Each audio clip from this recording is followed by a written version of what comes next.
మీ అభిరుచికి తగ్గ సరికొత్త డిజైన్లు వెరైటీలతో వస్తోంది SKT gold and diamonds. March 29న జూబ్లీ హిల్స్ లో గొప్ప ప్రారంభం.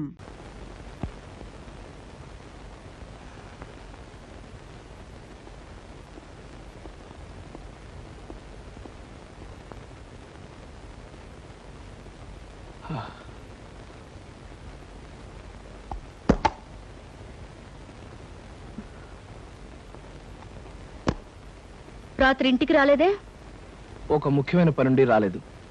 ఆఫీస్కి ఫోన్ చేశాను, 6ంటికి వెళ్ళిపోయారట. ఎక్కడికి వెళ్ళారు? నన్నేమీ అడక్కు, నేనేమీ చెప్పలేను.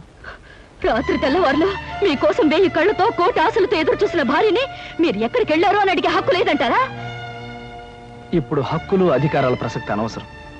నువ్వు ఎదురు చూస్తుంటావని తెలుసు, బాధపడతావని తెలుసు, కానీ చెప్పలేని కొన్ని కారణాల వల్ల నేను రాలేకపోయాను. నన్ను క్షమించు.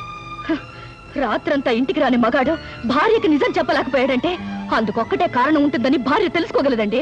అంటే ఏమిటి నువ్వు అనేది? కట్టుకున్న దానికి వస్తానని మాట తప్పి మీరు చేసిన పని మరో ఆడదాని దగ్గరికి వెళ్ళడమే. సీత, తొందరపడి పొరపాటుగా నిందలు వేయకు. నేను నువ్వు అనుకున్న తప్పు మాత్రం చేయలేదు. నా మాట నమ్ము. అని అబద్ధం చెప్పి నిజమని నమ్మమంటే నేను ఎలా నమ్ముతానండి? సీత, నేను చెప్పేది అబద్ధం కాదు. మరి నిజమేమిటో చెప్పండి. నిజమేమిటో చెప్పే పరిస్థితిలో నేను లేను. నిజమేమిటో ఎలా చెప్తారు, ఎందుకు చెప్తారు? సొమ్ము కోసం ఆశపడే బజారు మనిషితో రాత్రంతా కులుకొచ్చిన భర్త భార్య దగ్గర నిజం ఎందుకు చెప్తాడండి? అబద్ధమే చెప్తాడు.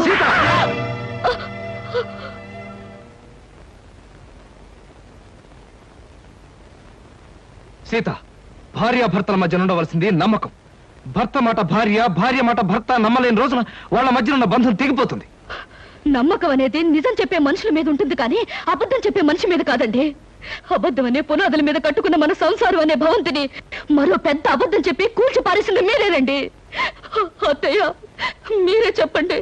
రాత్రి వస్తానని చెప్పిన ఆయన కోసం కంటి మీద కులుకు లేకుండా ఎదురు చూసింది నేను ఎందుకు రాలేకపోయారని అడగడం తప్ప? లేదమ్మా, నీ తప్పేం లేదు. ఏరా, కారణం చెప్పలేనంత రాతకార్యం ఏం చేస్తావు? రాత్రి అమ్మాయి అడిగిందని కొట్టడానికి నీకు చేతులు ఎలా వచ్చాయరా? ఒళ్ళు పొగరెక్కితే తళ్ళాన్ని తల్లడానికి చేతులు కళ్ళు అన్నీ వస్తారా? రాత్రి అంతా అడ్డమైన తిరుగుళ్ళు తిరిగి అమ్మాయి ప్రశ్న అడిగిందని విరుచు పడతావరా భ్రష్టుడా? నాన్న, నువ్వు రాకపోవడానికి సవ్యమైన కారణం అంటూ ఉంటే అదేమిటో చెప్పరా? చెప్పు.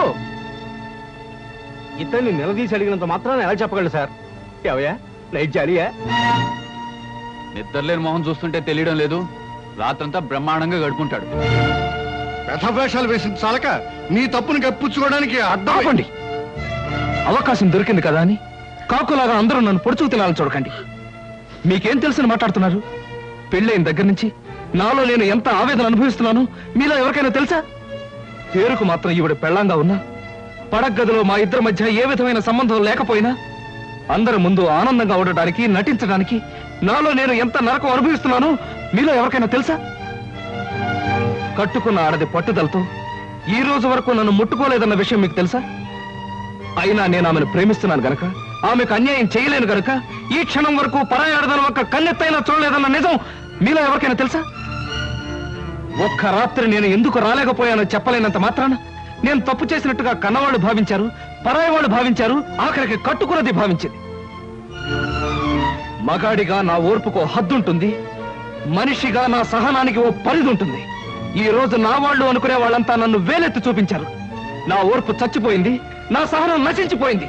సీత, ప్రేమ అనే బంధం తెగిపోయాక, మగవాడన్నవాడు తెగించాక ఏం చేస్తాడో, ఎలా మారిపోతాడో ఇక నుంచి నీకే తెలుస్తుంది. నీకే కాదు, నన్ను అన్యాయంగా ఆడిపోసుకున్న అందరికీ కూడా నేను మారిపోతే ఏమవుతానో చూపిస్తాను. వస్తాను.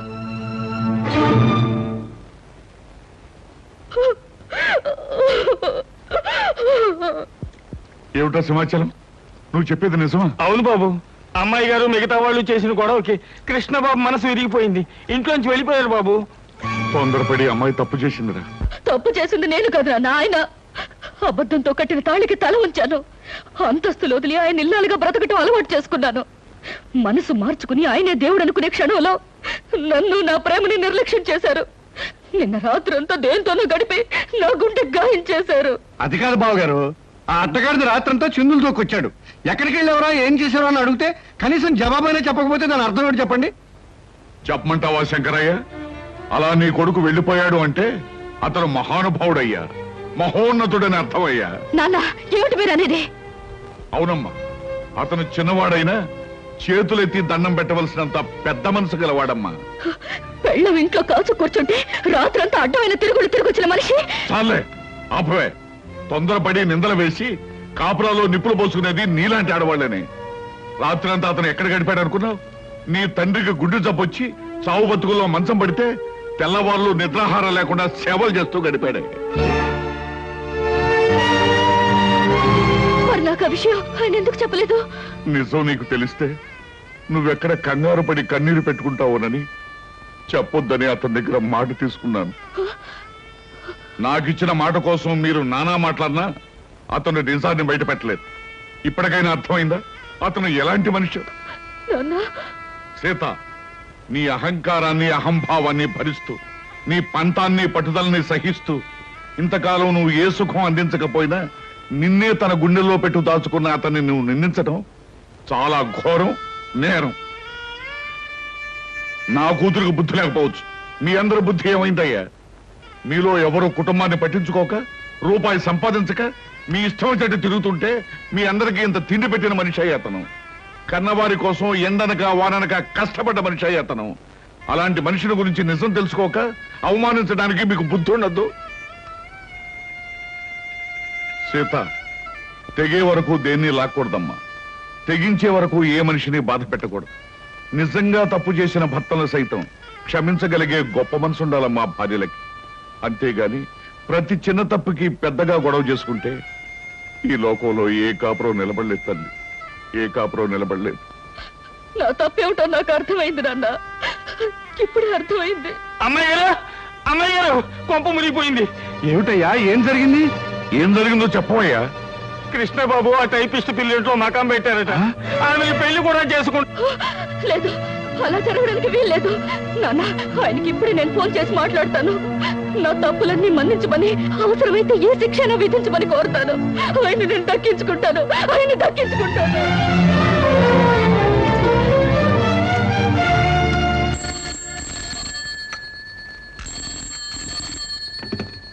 Hello, yes, whom do you want? నేను కృష్ణ గారి మిస్సెస్ ని. ఆయనతో ఒకసారి మాట్లాడాలి. సారీ, ఆయన బిజీగా ఉన్నారు, ఇప్పుడు మాట్లాడడానికి వీలుండదు. ప్లీజ్, చాలా ముఖ్యమైన విషయం, ఆయనతోనే మాట్లాడాలి.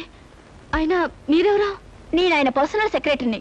మీతో మాట్లాడడానికి వారికి ఖాళీ లేదట, ఆయనే చెప్పమన్నారు. హలో హలో,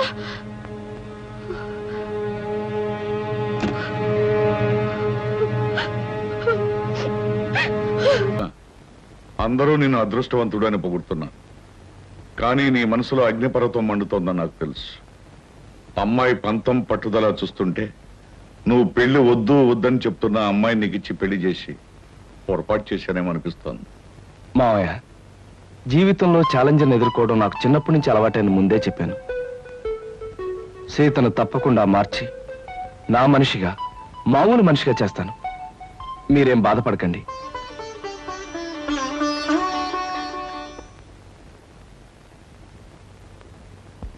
ఏమండి, ఇవాళ మన హౌస్ ఓనర్స్ వెడ్డింగ్ డే అట. సాయంకాలం పార్టీకి పిలిచారు. పెళ్లి రోజులు అనేవి ప్రతి జంటకి వస్తుంటాయి. కాకపోతే కొంతమందికి సంతోషమైన రోజు, మరి కొంతమందికి విచారమైన రోజు. సాయంత్రం పార్టీకి వెళ్ళినప్పుడు వాళ్ళకి బహుమతి ఇవ్వాలి. ఈ 500 తీసుకెళ్ళి ఏదైనా కొనుక్కురండి. ఈ నెల ఇంటి ఖర్చులో ఇదొక ఎక్స్ట్రా అన్నమాట. అయినా ఈ మన్మధరావు వెడ్డింగ్ డే చేసుకోకపోతే దేశానికి ఏమైనా నష్టమా? సవ్యంగా పెళ్లి చేసుకున్న వాళ్ళకి వెడ్డింగ్ డే అనేది ఓ పండుగ లాంటిది. 4 గంటలకల్లా పార్టీకి వెళ్ళాలి, ఏదో ఒకటి తీసుకురండి.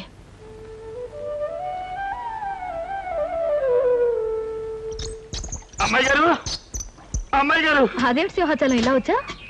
ఏం చెప్పమంటారమ్మా, ఇదిగో నా పక్కన ఉన్నాడు చూడండి, ఈడే మా ఇంట్లో ఉన్నారు, మటన్ కొట్టు మస్తాను గారమ్మా. అద్దె డబ్బులు అర్జెంటుగా కట్టకపోతే మా ఆవిడ్ని, నన్ను, మా పిల్లల్ని కైమా చేసేస్తానంటున్నాడు. అసలే మా పశువుడు చౌ బతుకుల మధ్య ఉన్నాడు. ముందానికి మందులు ఎంచుకోవడానికి డబ్బులు చూసుకోవాలి, తర్వాత నీ సంగతి అంటే వినిపించుకోవటం లేదమ్మా.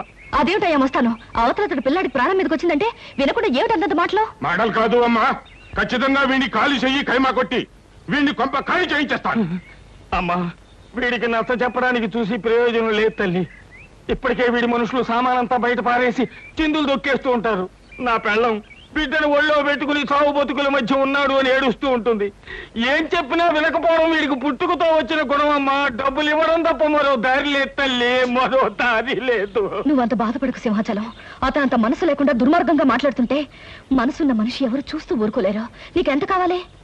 ఒక 500 అయితే మందుకి అద్దెకి. అయితే ఉండు, తెస్తాను. ఏమే ఎలా ఉంది మన యాక్టింగ్? బ్రహ్మాండంగా ఉంది. నువ్వు తాగినంత పోయిస్తా గానీ ఆ కోపం చూపులు అలాగే ఉంచు. మీసం తిప్పు, లేకపోతే అమ్మాయి గారు కనిపెట్టేస్తారు. అచ్చా ఇదిగో సింహాచలం 500. ఇతనికి ఇవ్వాల్సింది ఇచ్చి మీ అబ్బాయికి వైద్యం చేయించు. అమ్మా, వయసులో చిన్నదానివైనా నీ కాళ్ళకి దండం పెడతాను. పదా దరిద్రుడా, లెక్క చూసి నీ డబ్బు నీ మొహాన్ని కొడతాను. వస్తానమ్మా.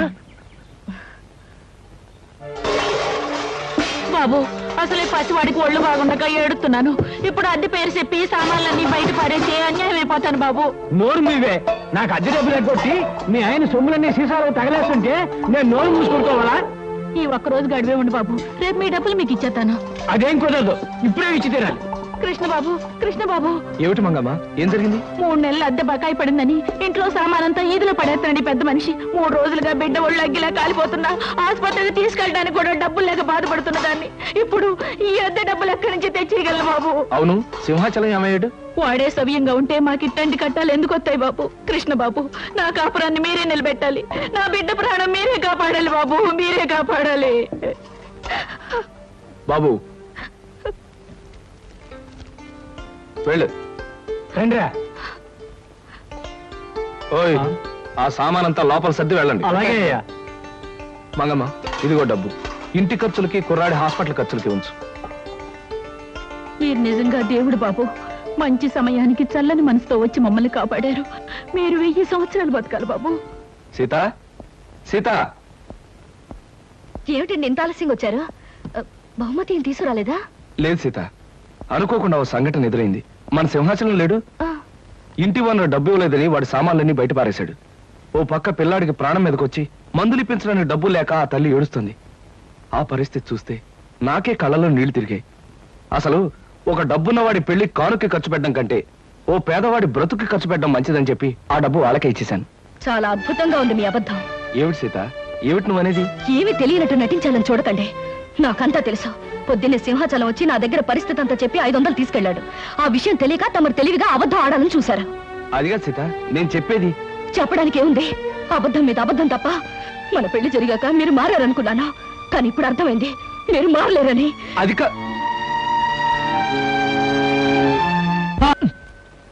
తీసుకో లక్ష్మి. ప్రతి శుక్రవారం సినిమా రిలీజ్ లాగా నువ్వు గుడి వంగతో రావటం, మన ఇద్దరం కలుసుకోవడం, నేను కొబ్బరికాయ ముక్క ఇలా తింటాం నాకు చాలా నచ్చిన ప్రోగ్రామ్ అనుకో. ఎంతకాలం ఇలా గుళ్ళోను బళ్ళోను కలుసుకోవడం? తొందరగా పెళ్లి చేసుకుంటే పోతుందిగా. నువ్వు చెప్పింది కరెక్టే అనుకో, కానీ చూడు, హిట్ ఫిల్మ్ లా మన ఇద్దరం గాఢంగా ప్రేమించుకుంటున్నాం. జాక్ పాట్ సూపర్ హిట్ లా మన ఇద్దరం పెళ్లి చేసుకుంటాం.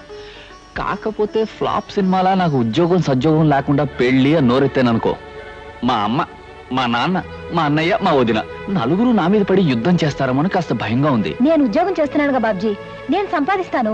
మన ఖర్చులకి నా జీతం సరిపోతుందిగా. నువ్వు చెప్పిన పద్ధతిలో యావరేజ్ సినిమాలా బాగానే ఉంది. సరే, మంచి రోజు చూసి మా అమ్మ నాన్నలకి ఈ విషయం రిలీజ్ చేస్తాను.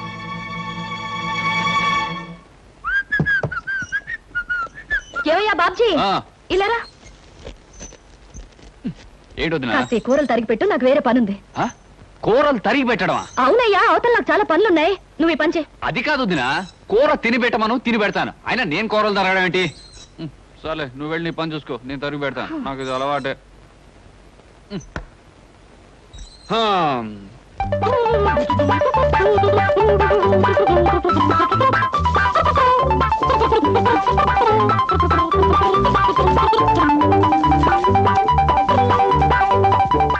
అమ్మయ్యా.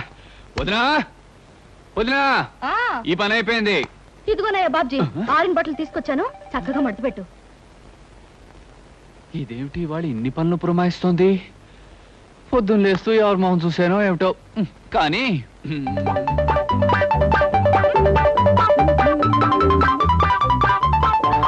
వదినా, ఇదిగో మడత పెట్టేశాను. అమ్మయ్యా. ఉండోయ్యా, 2 బిందెలు నీళ్లు తెచ్చిపెట్టు. అలాగే.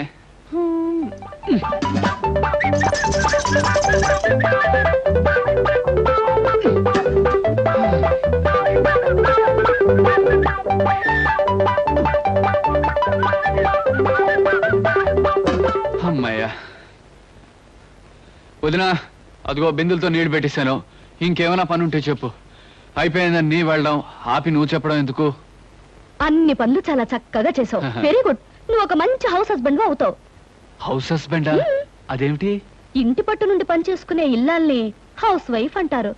అలాగే ఇంటి దగ్గరుండి పని చేసుకునే మగవాణ్ణి హౌస్ హస్బెండ్ అంటారు. ఏమిటో నువ్వు చెప్పేది నాకేం అర్థం కావట్లేదు. ఇంకా అర్థం కాలేదా? నువ్వు ప్రేమించి పెళ్లాడాలనుకున్న అమ్మాయి ఉద్యోగం చేస్తుంది. నువ్వు ఉద్యోగం సద్యోగం లేకుండా ఊరమ్మటపడి తిరుగుతున్నావు. రేపు పెళ్ళయ్యాక ఇంటి దగ్గర ఉండి పని చేయొచ్చు. ఎందుకంత కోపం? ఉద్యోగం పురుష లక్షణం అంటారు. ఆ లక్షణాలేని నీలాంటి వాడిని ఏమంటారో నాకు తెలియదు. మగవాడన్నాక కష్టపడి ₹1 అన్న సంపాదించాలయ్యా, లేకపోతే ఆడదానికి లోకు అవుతాడు. గుర్తుంచుకో. సార్, మీకేం కావాలి సార్? చట్నీ కూడా వేయండి. ఒక్క నిమిషం.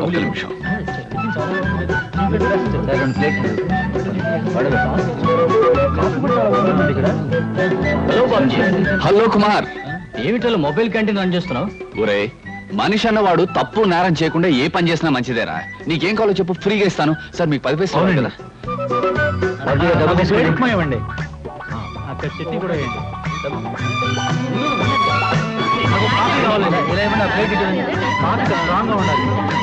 వదినా వదినా వదినా, ఏమిటయ్యా బాబ్జీ, ఏదో లోకానికి గెలిచిన వీరుల్లో అంత హుషారుగా ఉన్నా? ముందు ఈ స్వీట్స్ తీసుకో వదినా, తీసుకో. తన కాళ్ళ మీద తాను నిలబడి తన కష్టంతో సంపాదించింది రూపాయన మనిషికి ప్రపంచాన్ని గెలిచినంత ఆనందంగా ఉంటుంది వదినా. ఇదిగో మొట్టమొదటిసారిగా నేను సంపాదించిన డబ్బు. నాకెందుకయ్యా, తొలి సంపాదన తల్లికి కాని తండ్రికి కాని ఇవ్వాలి. వెళ్ళి. వదినా, మా అమ్మా నాన్న నాకు జన్మనిచ్చుండొచ్చు, కానీ మాటలతో నన్ను మార్చి నాకు బ్రతుకునిచ్చావు. పుట్టడం గొప్ప కాదు, పుట్టినందుకు మనిషి ప్రయోజకుడు కావడం గొప్పనే నా కళ్ళు తెరిపించావు. అందుకే మా అమ్మా నాన్నల కంటే నువ్వే నాకు ఎక్కువ. ప్రతిరోజు దండం పెట్టుకుని పూజించవలసిన దైవం నువ్వే గనక నా మొదటి సంపాదన నీకిస్తున్నా. తీసుకోవద్దునా.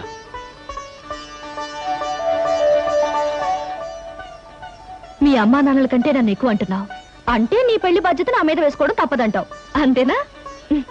ప్రయోజకుడు అయ్యావు, ఇక పెళ్లి చేసుకోవడంలో తప్పులేదు. మీ అన్నయ్య మీ అమ్మా నాన్నలతో త్వరలో మాట్లాడి నువ్వు కోరుకున్న అమ్మాయినిచ్చే పెళ్లి జరిపిస్తా, సరేనా? Thank you.